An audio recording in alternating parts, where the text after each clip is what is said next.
Hello everyone, welcome to TTG, Take, Tune and Give.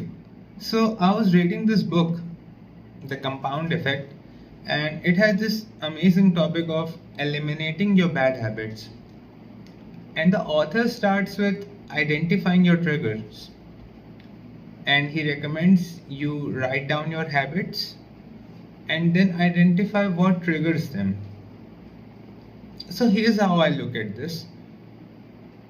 I would like you all to imagine that you are a gardener and you are assigned with the task of improving your farm. Okay? Your farm has some good trees and some bad trees.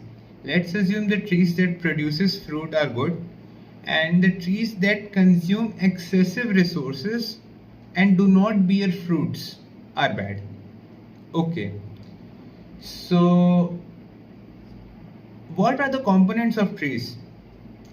We can start with leaves, fruits, first of all. Fruits, leaves, branches, then trunk, and then roots. Now, you can see your farm and say, well, I have decent amount of good trees and some bad trees. Right? But they consume a lot of resources and they don't bring anything to the table, so they are worth removing it. Now, the question is, how are you going to remove a tree? Well, you cannot start with removing fruits, right? Because it doesn't have one.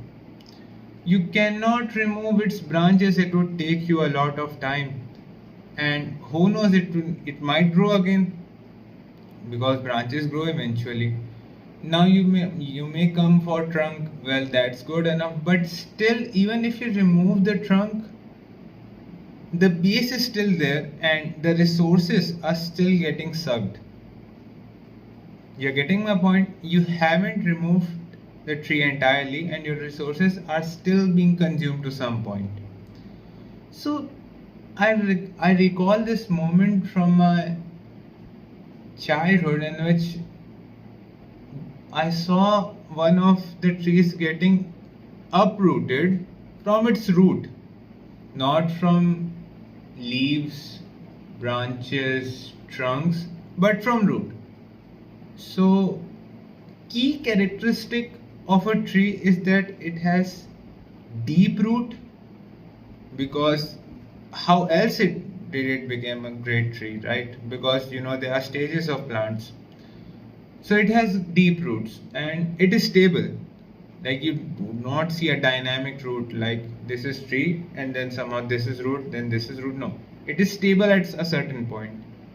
So you can take this to your advantage. Remember, you are a gardener and you know that best way to uproot a bad tree is by focusing on its root. Okay, so your task of removing bad tree and improving your farm would be great if you could uproot your bad tree by focusing on its root. So, is there a particular emotion that triggers you certain action, or is there some companionship that makes bad deed appeal good to you in that moment? Or when you are experiencing some complicated emotions such as anger, distress, anxiety, where are you? With whom you are and what exactly are you doing? Well, if you could answer such questions that target the root or help you focus on that root, you have identified the root of that bad tree. Good work, gardener.